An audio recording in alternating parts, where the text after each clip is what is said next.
Hello मेरे technician भाइयों, कैसे हो आप सब। उम्मीद करता हूँ आप लोग खैरियत से होंगे। जैसा कि आप लोग को पता है, मैं पिछले 4 साल से सऊदी अरब में एसी टेक्नीशियन का काम करता हूँ और मैं इंडिया से बिलोंग करता हूँ। इस वीडियो में मैं अपनी कंपनी के बारे में बताऊंगा, क्योंकि बहुत सारे भाइयों को जानना है मेरी कंपनी के बारे में।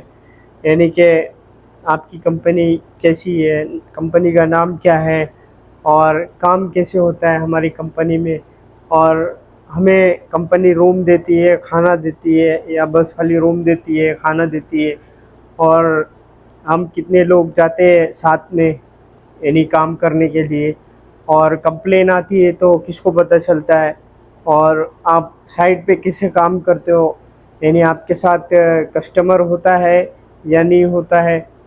ठीक है, तो ये सब बारे में बताऊंगा, और थोड़ा ये बारे में भी बताऊंगा कि आप लोग इधर कैसे आना बेस्ट रहेगा आप लोग को। ठीक है, तो वीडियो में बने रहो, इंशाल्लाह फुल डिटेल्स मैं बताने वाला हूँ। ठीक है, तो सबसे पहले मैं बताऊंगा मेरी कंपनी का नाम है मुअस्ससा सुलेमान अल अनेजी। मुअस्ससा यानी कंपनी नहीं, यानी कंपनी से छोटा होता है, उसको बोलते हैं मुअस्ससा। कंपनी को बोलते हैं सरीका। ठीक है, मैं आगे वीडियो में बताऊंगा सरीका क्या होता है, मुअस्ससा क्या होता है, और आज़ाद वीज़ा क्या होता है, और काम कैसे होता है। ठीक है, तो मेरी कंपनी नहीं है, मुअस्ससा है, मुअस्ससा सुलेमान अल अनेजी।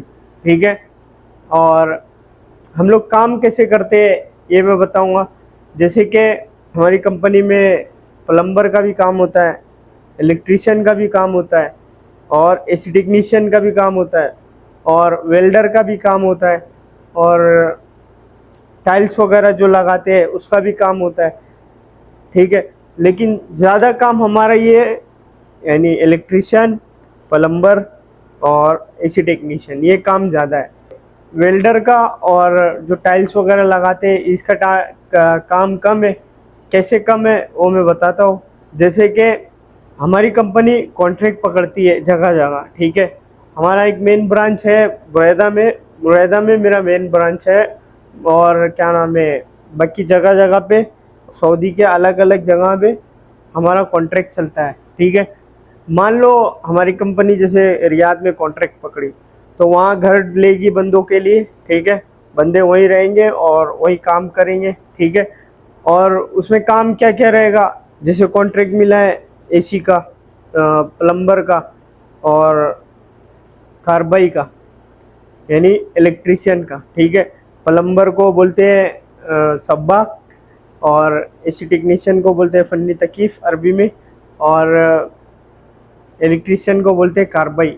ठीक है, तो जैसे हमारी कंपनी पकड़ी एक बिल्डिंग, उसमें ये तीनों काम पकड़ी, और ये भी काम पकड़ती है, नहीं छोटा मोटा उसमें निकल गया, जैसे टाइल्स वगैरह यानी कहीं उखड़ गया है तो उसको लगाना है, या कहीं वेल्डिंग वेल्डिंग करना है तो ये भी कर देती है वो कॉन्ट्रैक्ट में। सही है, यानी ये नॉर्मल है। और एसी मेन काम हमारा है एसी, प्लम्बर और इलेक्ट्रीशियन। ठीक है, तो ऐसे काम पकड़ती है। और जैसे मान लो 3 साल का पकड़ी, तो 3 साल का कॉन्ट्रैक्ट रहेगा तुम्हारे साथ। जैसे हम लोग इधर है 2 आदमी में, मैं 2 आदमी में रहता हूँ, तो इधर हमारा कॉन्ट्रैक्ट है 3 साल का। ठीक है, यानी सब है, एसी का है, और प्लम्बर का है, और इलेक्ट्रीशियन का है, और ये जो टाइल्स वगैरह लगाते हैं और वेल्डिंग वोल्डिंग का, ये नॉर्मली काम रहता है। ठीक है, तो अभी हम लोग कैसे जाते हैं इधर जहाँ मैं हूँ ना, कॉन्ट्रैक्ट कैसा पकड़ी है, जैसे इधर जो स्कूलें हैं ना, जितना यानी 2 आदमी में इधर, तो वो सबका कॉन्ट्रैक्ट पकड़ी है, यानी स्कूल का, मेरी कंपनी स्कूल का कॉन्ट्रैक्ट पकड़ती है। ठीक है, तो जैसे वो 3 साल का स्कूल का कॉन्ट्रैक्ट पकड़ ली, तो उसमें यानी एसी का और प्लम्बर का, इलेक्ट्रीशियन का काम 3 साल तक हम करेंगे उसमें। तो इधर हमारे पास 3 गाड़ी है, 2 गाड़ी है जिस पे प्लम्बर और इलेक्ट्रीशियन, और एक गाड़ी पे प्लम्बर और इलेक्ट्रीशियन, यानी समझो 60 मदरसा है तो 30 मदरसा एक गाड़ी देखती है, 30 मदरसा एक गाड़ी देखती है। फिर वो 30-30 मिला के जो 60 बनते हैं ना, वो मेरी गाड़ी देखती है एसी का काम। ठीक है, कंपनी एक ही है, बस डिवाइड कर दी है। जैसे 30 मदरसा एक गाड़ी देखेगी, उसमें प्लम्बर का काम रहेगा और इलेक्ट्रिशियन का काम रहेगा। एक गाड़ी 30 देखेगी, उसमें भी प्लम्बर, इलेक्ट्रिशियन, और जो यानी 30-30 मदरसा मिला के जो 60 मदरसा एक गाड़ी हमारी अकेला देखती है। और बहुत सारे भाई का सवाल रहता है कि आपके साथ कौन कौन जाता है काम पे, और आपको यानी कैसे पता चलता है कि या ये ख़राब है या इधर ये कंप्लेन है। तो हमारा एक फोरमैन होता है, वो गाड़ी भी चलाता है और वो सब ये काम भी देखता है। उसका नंबर हर मदरसे के प्रिंसिपल के पास है। ठीक है, उनको पता है कि ये एसी वालों का नंबर है। ठीक है, तो जैसे कोई क्लास में एसी ख़राब हो गई तो वो क्लास का नाम भी रहता है, तो वो प्रिंसिपल उसे व्हाट्सअप कर देता है कि हाँ ये मदरसे का नाम है और ये क्लास में ये एसी ठंडा नहीं कर रहा है। ठीक है, तो उसे पता रहता है। फिर हम लोग जब काम पे निकलते हैं तो जहाँ जहाँ कॉल रहता है जो मदरसे में, वो वहाँ जाके एसी बना देते हैं। ठीक है, सारी जिम्मेदारी उसके ऊपर है, बस मेरे को एसी बनाना रहता है। ठीक है, बाकी वो पूरा वो हैंडल करता है। और वो है मसर का, यानी मसरी है, अरबी ज़बान है। तो बहुत सारे लोग का हर जगह इधर सऊदी अरब में जो तुम्हारा फॉरमैन रहता है ना, ज़्यादातर वो यानी अरबी बोलने वाला रहता है। क्यों मालूम है? क्योंकि अरबी बोलने वालों को यानी उस एक ही लैंग्वेज रहती है इधर सऊदी अरब में भी, तो उसे आसानी होती है हर सिचुएशन हैंडल करने की और किसी से बात करने की, कोई उस्ताद से बात करने की, सर से बात करने की, यानी वो एक ही ज़बान रहती है। तो इसके लिए इधर ज़्यादातर जो मुशरिफ यानी जो हमारा फॉरमैन होता है वो अरबी बोलने वाला होता है, या मसरी रहेगा या सूडानी रहेगा। ठीक है, और भी यानी अरबी बोलने वाले, बाकी अपने इंडियन भी रहते हैं और पाकिस्तानी की भी रहते हैं, बहुत कम रहते हैं। ठीक है, और बहुत सारे भाइयों का ये भी सवाल रहता है कि आप लोग कितने लोग जाते हैं काम पे। ठीक है, तो मैं रहता हूँ, मैं इसे टेक्नीशियन हूँ, मेरे साथ एक हेल्पर रहता है, वो बांग्लादेश का है। ठीक है, और जो गाड़ी चलाता है वो हमारा फोरमैन है, समझ लो। ठीक है, सारी जिम्मेदारी उसके ऊपर रहती है, वो गाड़ी भी चलाता है और पेपर वगैरह भी निकालता है। पेपर वगैरह कैसा, जैसे हम काम कर रहे हैं, ठीक है, तो महीने में एक बार एक स्कूल से एक यानी 60 स्कूल है ना हमारी, तो 60 पेपर एक महीने में निकालना है हमें। जैसे एक स्कूल का एक पेपर, तो 60 स्कूल है तो 60 पेपर होगा, यानी महीने में 60 पेपर निकालना है। एक ही हम एसी का काम कर रहे हैं, जैसे पेपर में लिख के दे दिया हाँ पूरी एसी ओके है और सियाने यानी मेंटेनेंस अच्छा चल रहा है, सब सही है, वो लिख के देंगे अंदर। तो जो प्रिंसिपल रहता है वो स्टैंप मार के देता है। फिर ये हमारा समझ जाओ महीने का यानी वो कॉन्ट्रैक्ट का पेपर हो जाता है, यानी पैसा हो जाता है, समझ जाओ। फिर ये पेपर गवर्नमेंट को दिखाते हैं, फिर गवर्नमेंट पैसा देती है हमें, फिर वही उस पर हमारी सैलरी आती है और उससे कंपनी को भी फ़ायदा होता है। ठीक है, बहुत सारे भाइयों का सवाल ये रहता है कि सैलरी कितनी होती है, यानी ऐसे टेक्नीशियन एक आ रहा है तो मेरी कंपनी 1500 रियाल देती है सैलरी, यानी जो फ्रेशर है बंदा जो फर्स्ट टाइम गल्फ़ कंट्री आ रहा है, ठीक है, उसको 1500 देगी। और अगर उसको काम नहीं आता है, नहीं आ रहा है, तो उसकी सैलरी काट देती है, 1200 कर देती है। ठीक है, और हेल्पर जो आता है उसे 1000 रियाल देती है, और हेल्पर की सैलरी नहीं कटेगी क्योंकि वो तो पहले से ही कम है और हेल्पर है। लेकिन यानी ज़्यादा बहस होती है या ये होता है ना, तो उसमें भी सैलरी काट देती है कंपनी हमारी। और बहुत सारे भाइयों का सवाल ये रहता है कि आपकी कंपनी में ओवर टाइम है या नहीं है। तो मेरी कंपनी में भाई ओवर टाइम नहीं देती है हमारी कंपनी। हाँ, जैसे कोई महीना बहुत ज़्यादा काम हो रहा है, बहुत ज़्यादा काम हो रहा है, ठीक है, तो कंपनी को बोलते हैं, जैसे मेरा फॉरमैन बोलेगा कि हाँ ये महीने बहुत ज़्यादा हम लोग काम किए तो सैलरी थोड़ा बढ़ा के दो। ठीक है, तो वक्ती तौर पे यानी बढ़ा के देती है, और वो भी 100 रियाल 200 रियाल देती है ज़्यादा, बस। ठीक है, ज़्यादा नहीं देती है। और बहुत सारे भाई लोग पूछते हैं कि आप कितना घंटा ड्यूटी करते हो, यानी कितना घंटा वर्क करते हो। तो हम लोग का टाइमिंग कोई फिक्स नहीं है, क्योंकि ये एसी का काम है, कभी भी एसी ख़राब हो जाती है तो जाना पड़ता है। जैसे हम लोग अभी फ़िलहाल कितने बजे जाते हैं, 12 बजे जाते हैं, 12-1 बजे, फिर जब तक काम ख़त्म नहीं होता वापस नहीं आते हैं। यानी अभी तो ठंडी आने लगी है तो काम थोड़ा कम है, गर्मी में थोड़ा ज़्यादा रहता है, यानी कभी ज़्यादा कभी कम होता रहता है। तो अभी फ़िलहाल हम लोग 12 बजे जाते हैं और 5-6 बजे तक, लास्ट 7 बजे तक वापस आ जाते हैं। और बहुत सारे भाइयों का सवाल ये रहता है कि काम में जैसे हम गए काम करने, ठीक है, कहीं फंस गए तो फिर क्या होता है। तो जैसे नया बंदा आता है वो फंसता है ज़्यादातर, यानी थोड़ा समझने टाइम लगता है। जैसे इंडिया से बंदा आ गया तो वो अलातुल यानी इधर काम नहीं करने लगता है, थोड़ा टाइम लगता है।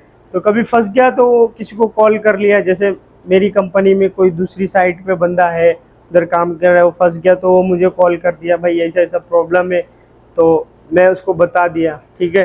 तो ऐसा चलता है, बाकी धीरे धीरे सीख जाता है बंदा, फिर कहीं फंसता नहीं है। और बहुत सारे भाइयों का सवाल रहता है कि आपके साथ कस्टमर होता है नहीं होता है। भाई कस्टमर नहीं होता है। जैसे कोई मदरसे में एसी ख़राब है, ठीक है, तो हम लोग जाते हैं, वो मदरसा बंद रहता है, चाबी हमारे पास रहती है, हम खोलते हैं और व्हाट्सएप पे मैसेज आया रहता है कि ये क्लास नंबर है, इसमें ये राइट वाला एसी, लेफ़्ट वाला एसी ख़राब है। ऐसा इधर एक क्लास में 2 एसी होती है, ठीक है।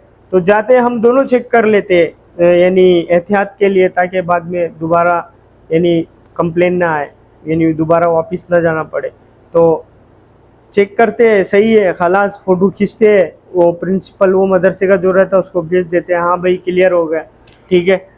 और ज़्यादातर इधर कंप्लेन क्या आती है मालूम है, यानी कैपेसिटर ज़्यादा ख़राब होता है, ठीक है, एसियों में, क्योंकि इधर हीट ज़्यादा है ना, तो इधर बहुत कैपेसिटर ख़राब होते हैं एसी के। और इधर की एसी जो है ना वो बहुत मजबूत होती है इंडिया के बनिस्बत, क्योंकि एकदम रफ यूज़ होती है, उसमें कचड़ा फंस गया या ये हो गया, कूलिंग कोयल चौकअप है, कंडेंसर चौकअप है, फिर भी वो चलते रहती है। यानी बहुत कम एसी है जो हीट हो के भी ट्रिप होती है, बाकी इधर तो यानी कंटिन्यू चलते रहती है। और इधर ब्रिस्टल कंप्रेसर होता है बड़ा वाला, इंडिया में शायद बंद हो गया है, इधर चल रहा है। यानी ब्रिस्टल कंप्रेसर तुम्हें पता है वो चलता ही रहता है, चलता ही रहता है, कोई भी मसला हो। तुम्हें पता है कभी कभी ऐसा होता है कि जैसे कोई कॉन्ट्रैक्टर डायरेक्ट किया है आउटडोर में, ठीक है, और नीचे इंडोर रिमोट से कोई सर बंद कर दिया रिमोट से एसी, ठीक है, तो रिमोट से इंडोर बंद हो गया लेकिन ऊपर आउटडोर चलता रहता है, तो वो फिर भी ट्रिप नहीं होता, फिर भी ट्रिप नहीं होता, और कंप्रेसर फिर भी बंद नहीं होता, वो चलते ही रहता है, चलते ही रहता है, चलते रहे। फिर उसकी कंप्लेन आती है तो दूसरे दिन जाके देखते हो उसका पूरा ब्लोअर जाम है, पूरे ब्लोअर में बर्फ़ आ जाता है, पूरा कूलिंग कोयल में बर्फ़ जम जाता है और कंप्रेसर के ऊपर पूरा बर्फ़ जम जाता है। यानी कहने का मकसद ये है कि यहाँ एसी चलता ही रहता है, चलता ही रहता है, यानी जल्दी ख़राब नहीं होता। बस यानी कभी, यानी जैसे हमारे उधर ज़्यादातर कूलिंग कोयल में लीकेज आ जाता है और कंडेंसर में लीकेज, इधर जल्दी लीकेज नहीं होता एसी, सही है। और जैसे स्प्लिट एसी है तो फ्लेयर नट के साइड से जैसे टाइट सही नहीं करे तो उधर लीकेज हो जाएगा। और क्या नाम है, कभी इन ये आउटडोर के पास जो फ्लेयर नट लगाते हैं हम सक्सर डिस्चार्ज में जो टाइट करते हैं, कभी उधर लीकेज हो जाएगा। बाकी अदरवाइज कूलिंग कोयल और कंडेंसर में बहुत कम ही लीकेज होता है इधर, ठीक है। और बहुत सारे भाई लोग बोलते हैं हमें बुला लो, हमें बुला लो। भाई अभी तो फ़िलहाल वैकेंसी नहीं निकल रही है और हमारा कॉन्ट्रैक्ट भी बहुत यानी हर जगह ख़त्म हो रहा है, ज़्यादातर साइटों पे, बड़ी बड़ी साइट पे। तो आगे कॉन्ट्रैक्ट पकड़ने वाली कंपनी अगर कोई कॉन्ट्रैक्ट पकड़ेगी, जैसे बंदों की ज़रूरत हुई तो मैं आप लोग को बताऊंगा, वीडियो बनाकर डालूंगा, ठीक है, इसका टेंशन नहीं लो। और कोई कोई भाइयों का ये भी कन्फ्यूज़न रहती है कि मुझे 50% काम आता है तो क्या मैं सऊदी अरब आ सकता हूँ इंटरव्यू देके। तो देखो, तुम अगर इंटरव्यू पास कर लिए, 50% काम आता है आपको, ठीक है, इंटरव्यू बाई चांस खुदा ना खास्ता तुम पास कर ली और इधर आ गए, फिर इधर आओगे तो तुम नया चीज़ देखोगे, नई वायरिंग देखोगे, ठीक है, नए लोग देखोगे, तो तुम्हारा दिमाग उधर ही ज़्यादा कंफ्यूज हो जाएगा, ठीक है।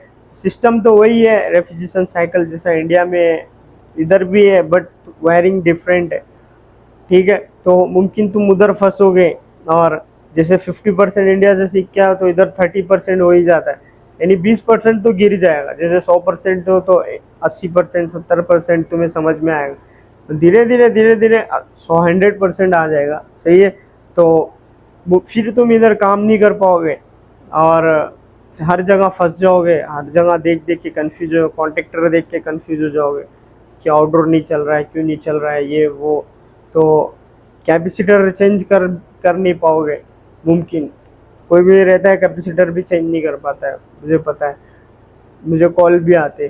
तो मैं बोलता हूँ कि इंडिया से आओ तो 100% सीख के आओ और सब्र करके आओ, यानी तुम्हें लगे हाँ अब जाना चाहिए, ये वीज़ा सही है और मुझे काम सही आने लगा है, जब भी आओ। और कोई घाई मत करो इधर आने की, ठीक है, क्योंकि फिर इधर आ जाओगे, एक बार फंस गए तो फिर दोबारा यानी जा नहीं पाओगे, 2 साल 3 साल बाद ही जा सकते हो, क्योंकि सामने वाला तुम्हें बुलाता है तो पैसा लगा के बुलाता है, उसका भी पैसा लगता है, और फिर वो तुम्हें छोड़ेगा नहीं, कुछ भी काम कराएगा, सैलरी भी कम देगा, काम कराते ही रहे, और फिर तुम्हें अरबी बोलने नहीं आई, किधर जाओगे, ठीक है। तो पूरा काम सीख के आओ मस्त। और सबसे बेस्ट क्या रहेगा, कैसे आओ आप इधर, जैसे कि आपका कोई दोस्त है कंपनी में काम कर रहा है एसी की, ठीक है, उसको उससे बात करो, उसको बोलो तुम्हारी कंपनी का वीज़ा निकाल के दो, मैं भी आऊँगा तुम्हारे साथ काम करूँगा या तुम्हारी कंपनी में काम करूँ, क्योंकि तुम्हें पता रहेगा कि हाँ मेरा दोस्त है, इसी का काम करता है, सही है, कोई दिक्कत की बात नहीं। तो ये सबसे बेस्ट तरीका है। और दूसरा, उससे थोड़ा नीचे, मान लो कोई ऑफिस है, ऑफिस से जा सकते हो, ठीक है, यानी ऑफिस पे जाओ, ऑफिस वालों के पास वीज़ा रहता है, लेकिन तो यानी थोड़ा इंक्वायरी कर लो, वीज़ा सही देख लो, बंदे तुम्हें लगे कि हाँ ये ऑफिस वाला सही है, पुरानी ऑफिस है और ये कई लोग को भेजा है, या तुम्हारे दोस्त लोग को कहीं किसको भेजा है, तो भी वहाँ से भी जा सकते हैं, क्योंकि तुम्हें एक ये रहेगा कि हाँ मेरा दोस्त क्या है, वो भी सही है, सही जगह भेजा है, काम भी सही चल रहा है उसका, ठीक है। और तीसरा जो है एजेंटों की चक्कर में नहीं पड़ना भाई, क्योंकि एजेंट लोग पैसे के भूखे होते हैं, सही है। और सब एजेंट 100 में से 90%, 10% कोई अच्छा होता है, सही है। ये इधर उधर वीज़ा ढूंढते रहते हैं, सही है। जैसे अभी मैं एजेंट हूँ, मेरे पास वीज़ा हो कुछ नहीं है, ठीक है, तो मेरे पास कोई बंदा आया, बोला भाई फला फला आदमी भेजा है, यानी तुम सऊदी भेजते हो बंदों को, तो मेरे को यानी एसी के काम में जाना है बाहर, मेरा काम हो जाएगा या ऐसा वैसा। तो वो बोलेगा, वो तुम्हें यानी पकड़ने के लिए, या ताकि तुम कहीं और ना जाओ किसी के पास, वो बोलेगा तुम्हें हाँ है वीज़ा, वीज़ा रखा हुआ है, बस तुम्हारा मेडिकल वेडिकल करा के तुम्हें भेजना ही है बस, ठीक है। तो वो तुमसे बोलेगा थोड़ा प्रोसेस का पैसा भी लगेगा, जैसे 20,000 30,000 ले लेगा, तो तुम अब उसको पैसा दे दिए तो खलास, फिर तुम कहीं नहीं जाओगे, तुम सोचोगे कि यार उसको पैसा दे दिया हो, कहीं तुम्हारे को कोई यानी कोई मिला बोल रहा है कि हाँ जैसे सऊदी का वीज़ा है मेरे पास और मुझे जाना है, तो तुम नहीं जाओगे उधर, क्यों, क्योंकि तुम्हारा इधर पैसा फंसा हुआ है, तुम इसके पास। फिर ये बंदा क्या करेगा, एजेंट जो, जैसे मैं ढूंढूंगा, किसी को फ़ोन लगाऊंगा, हाँ भाई वीज़ा है नहीं है, ये वो इधर उधर करते रहूँगा, फिर तुम मेरे को फ़ोन करोगे, हाँ भाई क्या हुआ वीज़े का, मैं बोलूँगा बस थोड़ा सी प्रोसेस बाकी है, वो तुम्हें टरकाते रहूँगा। फिर कहीं कुछ मिल गया या कुछ भी, जैसे विजिट वीज़ा मिल गया, मैं बोलूँगा हाँ भाई कंपनी ऐसी ऐसी है, वीज़ा मिल गया, ये है वो है, ऐसी फैसिलिटी है, 8 घंटा ड्यूटी है और इतना सैलरी है, खाना तुम्हारा है, ठीक है, यानी खाना खाना भी कंपनी देगी। बंदा यही सब सुन के, यही सब लालच में, और फिर उसकी चक्कर में फंस जाता है। फिर वो इधर आता है पता चला कुछ भी नहीं है, ठीक है। तो फिर मैं इधर से सऊदी अरब से तुम सऊदी अरब से मुझे फ़ोन करोगे, मैं इंडिया में हूँ, तुम्हारा नंबर ब्लॉक कर सकता हूँ, तुमसे बात नहीं कर सकता, क्योंकि मेरा मकसद था पैसा कमाना है, मैं कमा लिया, ठीक है। ये एजेंटों की चक्कर में नहीं पड़ो, थोड़ा सब्र कर लो, जैसे मैं बताया पहले वैसे आओ, सबसे बेस्ट रहेगा, ठीक है। और मैं कैसे आया था तुम्हें पता है, मैं मेरा दोस्त था ये कंपनी में, ठीक है, वो काम किया। फिर मैं कुवैत जाने के चक्कर में था, मैं यानी सोच रहा था कुवैत जाने के लिए। तो एक एजेंट को मैं पैसा भी दिया था, मेरा पैसा फंस गया था। जब से ही मैं एजेंट लोग के ऊपर से मेरा दिल हट गया, और मैं लोगों को भी यही बोलता हूँ कि एजेंटों के चक्कर में नहीं पड़ो। वो साले ने ना मेरा पैसा यानी 20,000 मेरे से ले लिया, ठीक है, बोल रहा है कुवैत का वीज़ा है, लेकिन बहुत टरकाया मेरे को, बहुत टरकाया। बोल रहा है ये मेडिकल करा लो, वो मेडिकल करा लो।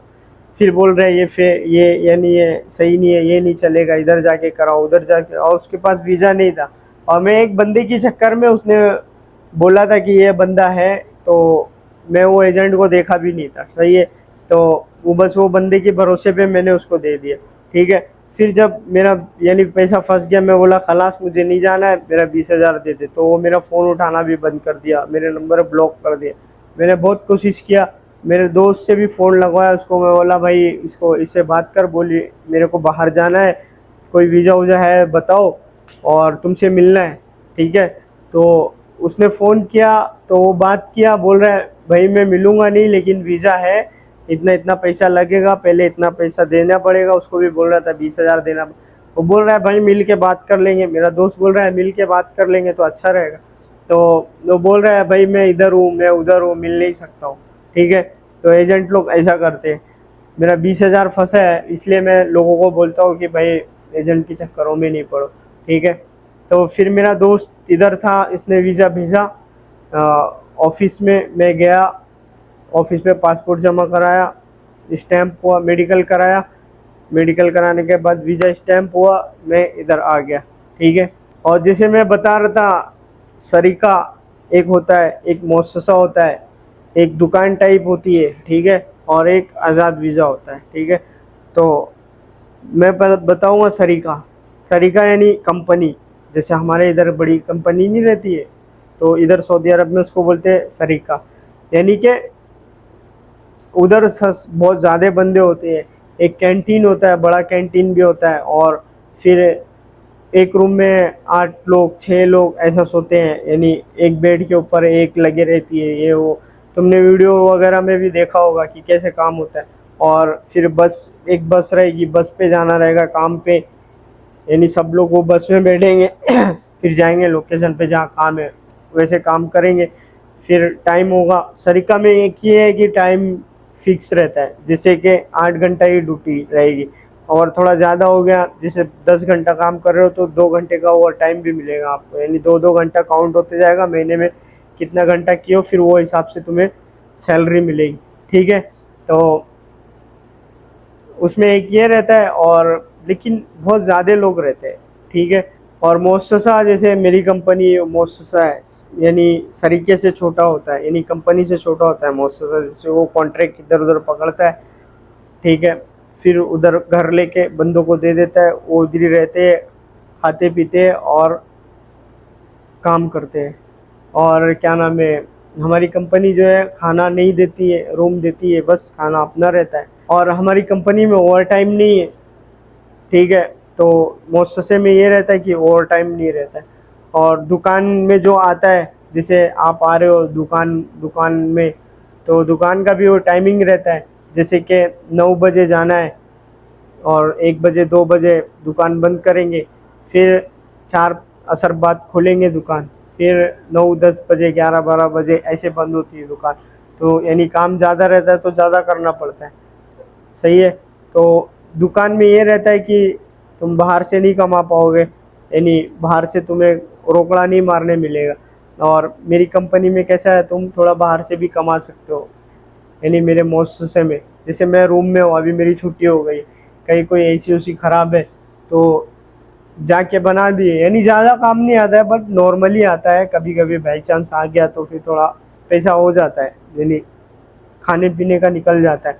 तो दुकान में तुम नहीं बाहर कमा सकते, और दुकान वाला तुमसे काम ज़्यादा लेगा, यानी वो सोचेगा कि मेरा कितना है, तुम्हारी फिक्स सैलरी रहेगी, जैसे 1700-1800 रियाल, 1500 रियाल, तो तुम्हें वही सैलरी मिलेगी। और दुकान वाला जितना काम है सब तुमसे कराएगा, फ़ायदा तो उसका ही रहेगा।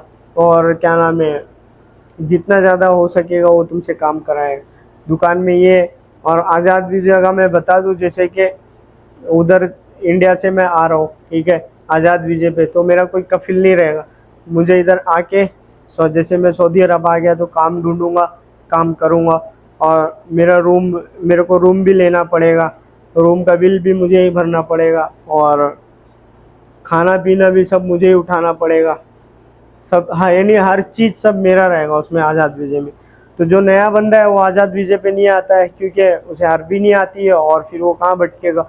और बहुत सारे लोग आते भी है जैसे नया बंदा, क्योंकि उसका इधर कोई रहता है, ठीक है, जैसे सऊदी अरब में मैं हूँ इधर, जैसे मेरा कोई दोस्त आ रहा है, यानी मैं आज़ाद वीज़े से काम कर रहा हूँ, मुझे काम मिलता रहता है, तो मैं किसी दोस्त को बुला लिया आज़ाद वीज़े से, तो वो साथ में रहेगा तो कोई मसला नहीं है। ऐसे बंदा आ सकता है। जिसका कोई सपोर्ट नहीं है तो वो कहाँ आएगा और कहाँ भटकेगा, ठीक है। तो आज़ाद वीज़े का ये रहता है कि सब कुछ तुम्हारा रहता है, खाने से लेके हर चीज़, ठीक है, अकामा उकामा भी तुम्हें ही बनाना पड़ता है, तुम्हारा कोई कफिल नहीं होता। और अभी आज़ाद वीज़े वाले बहुत भटक रहे इधर उधर, काम नहीं मिल रहा है, ठीक है। तो काम भी नहीं मिलता है, जैसे फिर तुम रूम का भाड़ा कहाँ से भरोगे, खाने का खर्चा कहाँ से उठाओगे, ठीक है। जिसका सेटिंग है वो आता है, और सेटिंग जिसका रहता है तो वो फिर आता है, तो फिर वो अच्छा भी कमाता है। और कोई कोई रहता है जैसे मेरा सेटिंग है इधर, ठीक है, मैं लेकिन तुम्हारे साथ में काम नहीं कर सकता। तो जैसे मैं तुम्हें बुला लिया, अभी तुम जा रहे हो कोई कस्टमर के घर में एसी का काम करने, ठीक है, तो वो सऊदी से क्या बात करोगे, अरबी में बात करोगे, कैसे बात करोगे, तुम्हें तो अरबी बोलने आएगी नहीं। तो ये भी होता है, यानी मेरा कहने का मतलब है, एक बार आ जाओ इधर, सिस्टम समझ लो, सेटिंग बना लो, वापिस जाओ, फिर आज़ाद वीज़े में आओ। लेकिन आज़ाद वीज़े में रिस्क रहता है बड़ा, बाकी आप लोग की मर्जी।